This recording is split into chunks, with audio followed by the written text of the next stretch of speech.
Coming up on This Week in Torrance, a hometown legend is remembered on his 103rd birthday. And have you ever wanted to learn what it's like to be a police officer? Well, now you can. We'll tell you how. Plus, you can cheer up patients at a local hospital on Valentine's Day with a little creativity. Then a local landmark is just steps away from getting a historic recognition. These stories and much more are just seconds away. Your local news starts right now.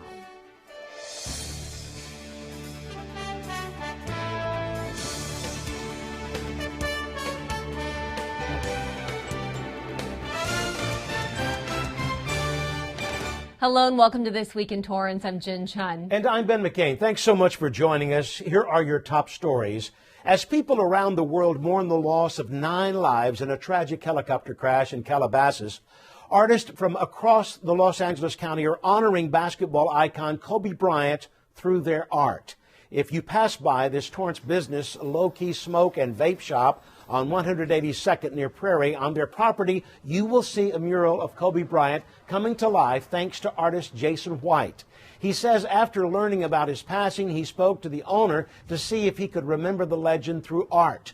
White has previously created artwork at the smoke shop and says it's been heartfelt seeing people stop by and honoring Bryant as he paints it. The life-size painting features Bryant donning his Laker jersey just like fans remember him on the court. White says he enjoys creating cartoon art and uses all sorts of techniques. He hopes his murals inspires the youth to never give up. It meant a great deal. I think I can, speak for everybody with that. It meant a great deal. It's bigger than basketball, for me personally. I'll share this with you. I don't have the artwork with me, but in 2017, December 14, 2017, man, I had actually did like a Kobe painting. It was my style of art, though, so the character style, but he had a jersey of Kobe on, right? And that same day, man, I got hit by a truck, and I almost lost my life, man. So it was mandatory that I do this, man, because he meant a great deal to me, just the inspiration. And obviously, I love this game. I supported Kobe through and through, so, what I'm saying? That's what kind of moved me, but I had to, because it made me reflect back on 2017 when I got hit. It's been overwhelming, man. People have cried. The kids, obviously, hey, they're elated, they're ecstatic. Just people passing by, honking. That's all you hear. Even my headphones full of blast, I still hear the honks, So it's like every minute or so you hear a honk. So it's been overwhelming for me personally because I don't like attention. I like to move behind the scenes and just keep everything like humble, if that makes sense. So it's overwhelming for me because I didn't anticipate none of this, man. I've been here before, but this, it's been next level. All 9 bodies were recovered from the crash site and identified. Kobe Bryant, Gianna Bryant, John Altobelli, his wife Carrie and daughter Alyssa, Christina Mauser, Sarah Chester, Peyton Chester, and pilot Ara Sabayan were the victims in the helicopter crash. Bryant spent 20 seasons in the NBA with the Lakers. He was the 4th leading scorer in the NBA history and was also the youngest player in NBA history at the time of his debut in 1996. Investigators say a final report will be released in the next 12 to 18 months. The City Council was back in the chambers to discuss city business. This week, the city honored 2 employees upon their retirement. Resolutions were read for Richard Hall from the Public Works Department for 38 years of service and John Ritter from the Torrance Fire Department, who served for 29 years. And the South High School varsity team was recognized for their CIF Southern California Division 6AA Regional Championship. The city also celebrated the Torrance Transit Department's big milestone that same evening. Happy birthday, Torrance Transit. Happy birthday to you. The Torrance Transit Department, along with City Council members and staff, celebrated 80 years in service. Transit staff held a special ceremony before the council meeting to recognize this moment. It was founded in January of 1940 and began providing bus service between Torrance and downtown Los Angeles. Till this day, it still provides safe, reliable, and inexpensive public transportation options to people across Los Angeles County. The system helps reduce traffic congestion and pollution and improves the quality of life by promoting alternative and multimodal travel. Over the recent years, staff have launched a transit app, modernized signs across the city, and have been recognized for top service. Most recently, Torrance Transit was given the honor of being the Small Operator Transit Agency of the Year on November 14, 2019. We not only serve the South Bay region, but we're also a regional connector. We're looking forward to the Green Line coming to Torrance and our regional transit center to service that Green Line. From that day until now, 8 decades later, Torrance Transit is still going strong, taking people to work, school, shopping, and home again, and it has never stopped running. Torrance Transit System has grown to employ 163 people, 11 fixed routes that extends throughout Los Angeles County, a fleet of 63 alternative fuel CNG buses, and drives nearly 4 million riders annually. Transit Director Kim Turner said she is looking forward to the future and serving more communities.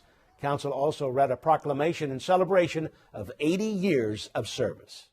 For the March 3rd, 2020 presidential primary election, voters will see a number of changes in the voter experience. It's designed to make voting more convenient and accessible. Reporter Colleen Farrell brings us up to speed on how the new voting system will work. Welcome to the future of voting in Los Angeles County. Los Angeles County is unveiling a new way for voters to make their voices heard.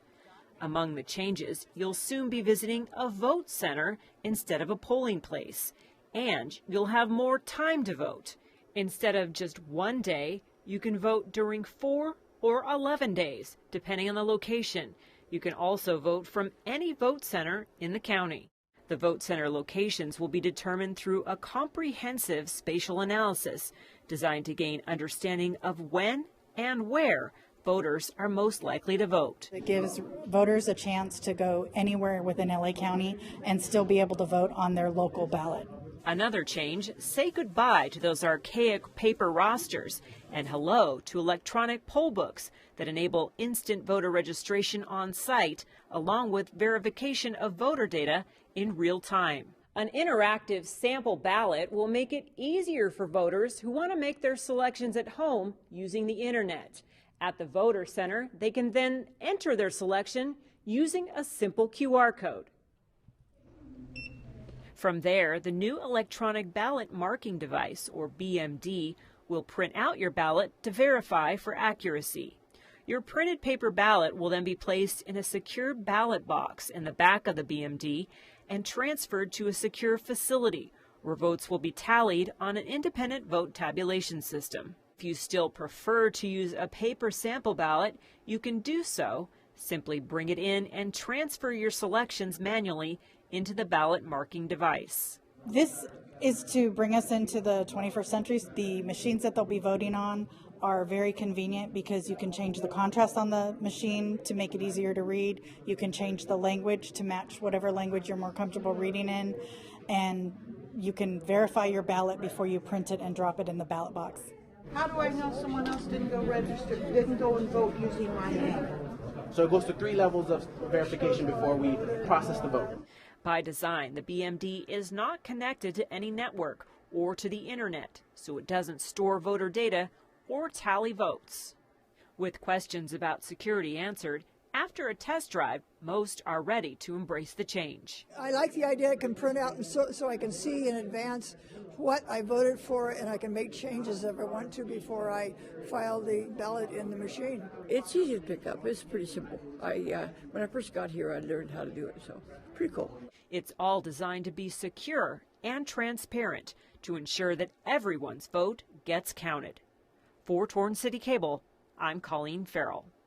Thanks, Colleen. For the first time, Torrance City Council elections will transition from at-large voting to district-based voting come March. The city consists of 6 districts, and only voters residing in districts 2, 4, and 6 will be asked to vote in 2020, with the second phase happening in 2022 in districts 1, 3, and 5. Now, despite the new way of voting, as Colleen shared, you can still vote by mail by dropping off your ballot. There are 3 locations right here in Torrance where you can still do that. The Vote by Mail ballot drop-off program gets underway beginning February 3rd through March 3rd. In the city, you can stop by the city clerk's office, El Retiro Library, North Torrance Library, and Henderson Library. If you're looking for voting centers near you, the Los Angeles County Registrar Recorder and County Clerk has them listed on their website. There will be 23 sites in Torrance to navigate the vote centers, and for more information, visit vsap.lavote.net. The city now officially has a new Assistant City Librarian. City Librarian Yolande Wilburn proudly announced the appointment of Evan Coates. Coates comes with a wealth of knowledge and will be responsible for the oversight of operations and programming for the 5 branch libraries, in addition to serving as the liaison to the nonprofit's Friends of the Torrance Library. Coates began his career with the City of Torrance in 2000, and he has a master's degree in library services from San Jose State University and attended the California State Library Eureka Leadership Institute. The Library Services Division operates under the Community Services Department. Thousands of volunteers across Los Angeles County canvassed designated tracts in hopes of combating homelessness. 70 volunteers, along with local first responders and city staff, came out to the Ken Miller Recreation Center to participate in the annual Greater Los Angeles Homeless Count. This takes place over the course of 3 days and 3 nights in January every year in Los Angeles County. The city once again was a deployment site where volunteers were trained and assigned a tract. They are put into groups and drive through various neighborhoods. We were able to take a ride with Assistant City Manager Aram Shaparian for a closer look. Here's what Councilman Herring had to say. We need to be able to identify the problem that we have. And over the past few years, as you know, our numbers on the homelessness has been expanding and increasing. And we're also getting allocations from our county, from the state, and from the country to attack this problem. Anything to help the community. I've lived in Torrance forever. Last year's estimate found that on any given night, almost 59,000 people were experiencing some form of homelessness in the county. The annual count is an essential component in collecting vital information that helps officials provide an accurate picture of the state of homelessness in Los Angeles and to deliver services where they are most needed. The City of Torrance has its own Social Services Commission that is designated to various populations, including the homeless. Officials say nearly 8,000 volunteers were needed in the greater Los Angeles area to complete the count this year. Local hospital patients will have a brighter Valentine's Day thanks to this act of kindness. The Volunteer Center South Bay Harbor Long Beach is collecting Valentines Day Cards. They are partnering with the SouthBayMommiesAndDaddies.com. It's a website of resources for parents who are hosting a project to collect as many feel-good Valentine's Day cards in time for the holiday. Now through February 9th, you can follow their post online to see how to create a Valentine's Day card. South Bay Mommies and Daddies have also partnered with businesses across the South Bay for this project. In Torrance, you can drop off cards at AR Workshop. If you would like to participate, pre-registration is encouraged so officials know how many cards are made. Go to SouthBayMommiesAndDaddies.com. Cards will be delivered to Providence, Little Company of Mary, and Torrance Memorial Medical Centers. The Los Angeles County Business Federation recently installed its new officers for 2020, and one name is a familiar one here in Torrance, the Honorable Carolina V. Lugo from the Superior Court of Los Angeles County swore in the BizFed installation of officers. President and CEO of the Torrance Area Chamber of Commerce, Donna Duperon, was sworn in as chair-elect at the California Club in Los Angeles. BizFed is a massive, diverse grassroots alliance that unites the voice of businesses. BizFed has more than 180 business organizations representing 400,000 employers with 3.5 million employees throughout Los Angeles County. The Torrance Area Chamber of Commerce has been a member of BizFed for many years. It took place during BizFed's 12th anniversary board meeting. A local South Bay landmark is one step closer in getting recognized on the county level. Alpine Village has been a fixture of German cultural heritage in Los Angeles County for 52 years. Opened in 1968, the property is located a few blocks east of the city of Torrance in a section of unincorporated Los Angeles County. Recently, the Los Angeles County Historical Landmarks and Records Commission voted unanimously to recommend that the County Board of Supervisors designate Alpine Village as a county landmark.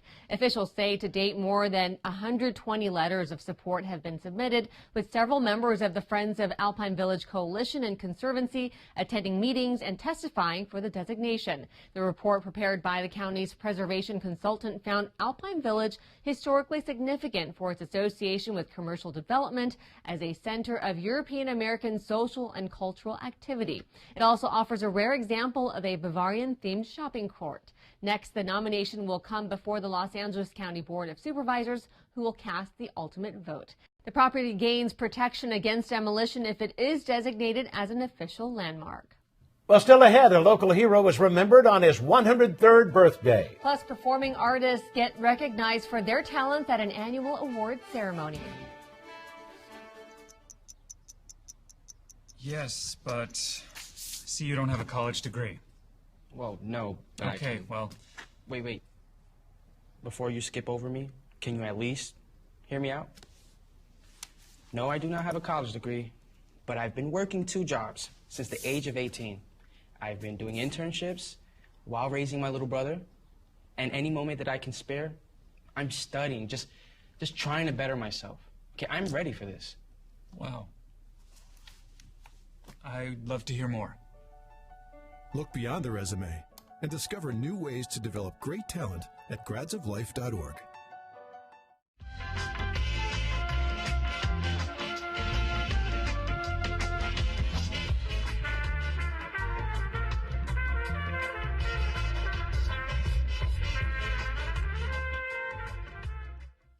Heading into February, if you haven't started working on your taxes, the deadline will be here before you know it. And in the studio today, we welcome back our Senior Scene Ambassador, Hope Witkowski, to talk about resources available to our community. Welcome, Hope. It's so great to have you here.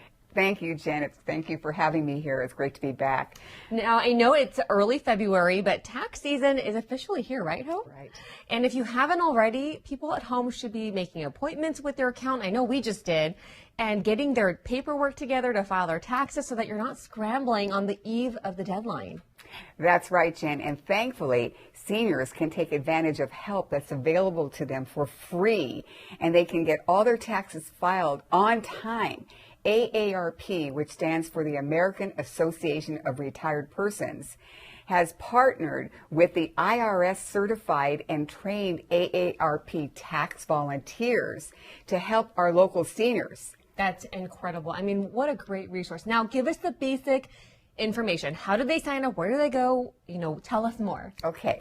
So I know filing taxes can feel overwhelming, but all they would need is to bring a copy of last year's tax return, their ID, their Social Security card, and any tax forms that they've received. This starts this month and goes all the way through April 15th. And to go there, it starts at 9 a.m. to 2:30 p.m.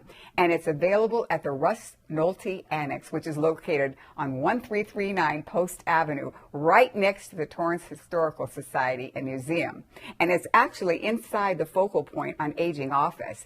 It's a great resource for older adults and family members. And from past experience, I found that wait till noon to go because it's not quite as busy, but it won't take too long at any time. Thanks so much, Hope. You are a wealth of knowledge. I love having you here. I hope you come back very soon. Thanks for having me. Well, again, the AARP Tax Aid is a walk-in only event that takes place Monday through Saturday from now through April 15th. Now, you don't have to be an AARP member. That is what's so great about this. It is a free service open to the community. You can call the Community Services Recreation Division number at 310-618-2930 if you need more information. Well, we're going to take a quick break, but when we come back, a local hero is remembered.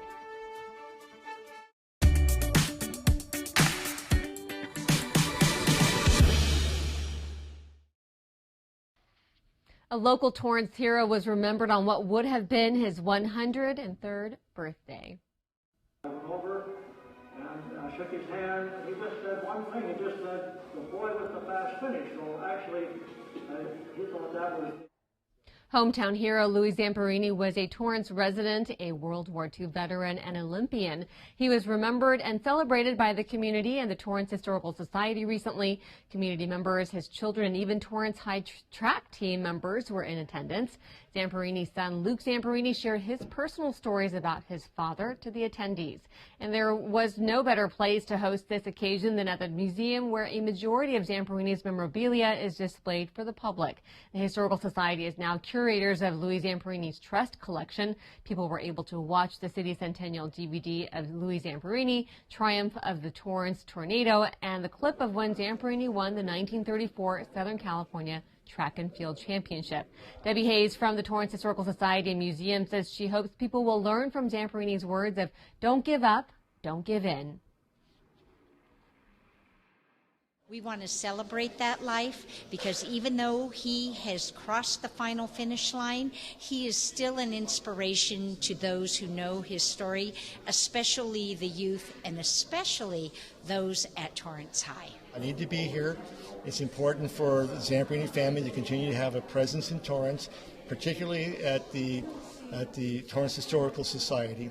And I'm just thrilled to see the place is full of people here to learn more about my father. Luke Zamperini says he misses his father's humor and advice. The museum had Zamperini's training shorts and sweatshirt from the 1936 Olympics, luggage the community brought him to attend the Olympic tryouts in New York, and his diary that displayed Zamperini's stories from when he was a prisoner of war and tortured for more than 2 years in Japan. You can check out the memorabilia by stopping by the museum in downtown Torrance. Zamperini passed away in 2014. It was a night of celebration honoring local musicians and artists making an impact in the Torrance and South Bay community.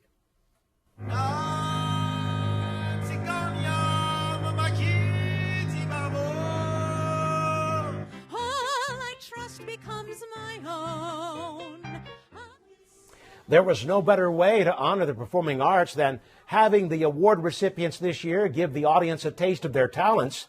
As the Torrance Performing Arts Consortium award ceremony was underway at the James Armstrong Theater. The Torrance Performing Arts Consortium, also known as TPAC, brings community performing arts groups together. Working to promote and assist one another, Councilman Aurelio Matucci was the MC for the night.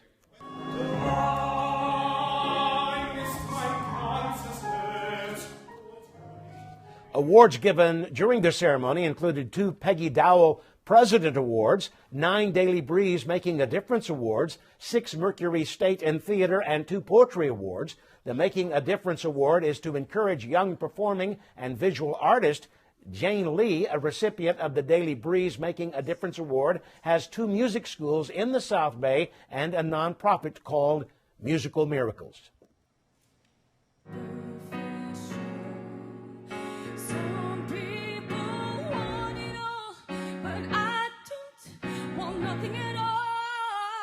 I think it's just a reminder that I need to continue to work hard and to give music and arts to the community, especially to children who would not have the opportunity to be a part of the arts otherwise. We have Motown events, we have very wonderful people that come to this smaller community here that you can find sometimes only in Los Angeles or around the world. And people are getting together and trying to bring the arts to this area, which makes it wonderful and exciting. I'm just generally excited to be here. The Southern California News Group has been here for a long, long time, and this is a city, Torrance is a city that really takes care of the arts and cares about it deeply, and it's always exciting to see the different activities that happen here. Jazz pianist, composer, and conductor David Benoit was awarded the Torrance Performing Arts Consortium's Peace and Harmony Award, a new commissioned recognition. Representative from Los Angeles County Board of Supervisors, Janice Hahn's office presented another award to him as well. Benoit received numerous Grammy nominations and has charted over 25 albums since 1980. Benoit is also the music director for the Asia America Symphony Association. The recognition honors musicians who strive to make a difference with work here and around the world. We live in Rancho Palos Verdes now. We've been in Redondo, Hermosa, Manhattan, PV Estates, all over the place. And we just bought a place in Rancho Palos Verdes. Very happy to be here in this community, and it's given me so much. And our home at the Asia America Youth Orchestra is right here at James Armstrong. I love this venue, and I love working with kids. It's really a life, something I've devoted my life to. And one of my students is the now conductor of the New York Youth Symphony. I'm so proud of him, and so many other students that have gone on to do great things. It's really one thing of all the things I've done, one thing I'm most proud of. Another highlight of the night is the honor of the Dee Hardison Award, which went to Los Angeles Department of Arts and Culture Commissioner Eric Eisenberg. Late Mayor Dee Hardison's husband, Lowell, joined in presenting the award. Hardison was instrumental in helping to create TPAC. You can learn more about the Torrance Performing Arts Consortium by going to torranceperformingarts.com.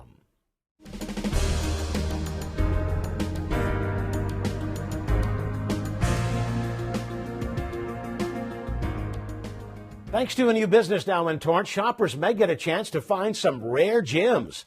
2nd Street USA Inc. announced a new location in Torrance, marking it as the 4th store. The first one opened 2 years ago in Los Angeles. The store buys and sells secondhand clothing and accessories. It has one-of-a-kind quality designer and vintage items, unique and trendy clothing, shoes, and accessories. When you stop by, you can find brands such as Supreme, Vivienne Westwood, and even luxury items like Louis Vuitton and Chanel.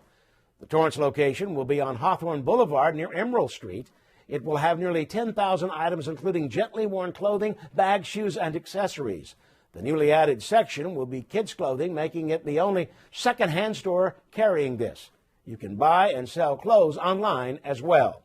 You can find out more at secondstreetusa.com.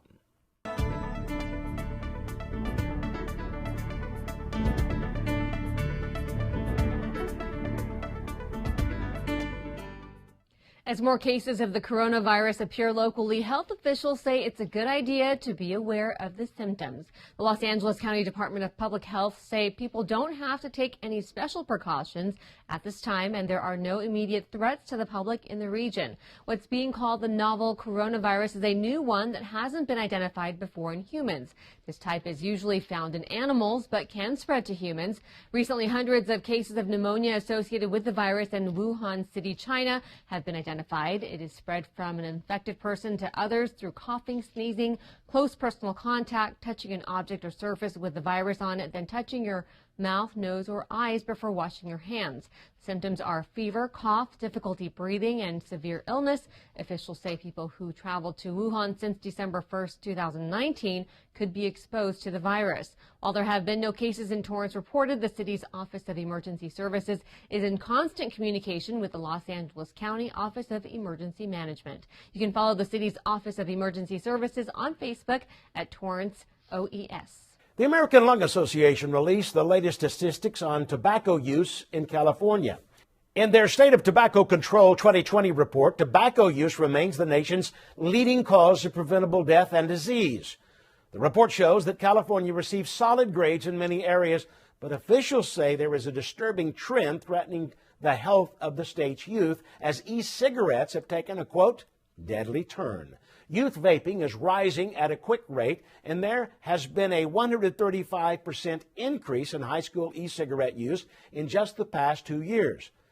Report shows that adult smoking rate remains at 11.2%. California received top grades in smoke-free air policies, funding for state tobacco prevention programs and coverage, and access to services to quit tobacco, to name a few. The 18th Annual State of Tobacco Control report grades state and federal governments on policies proven to prevent and reduce tobacco use.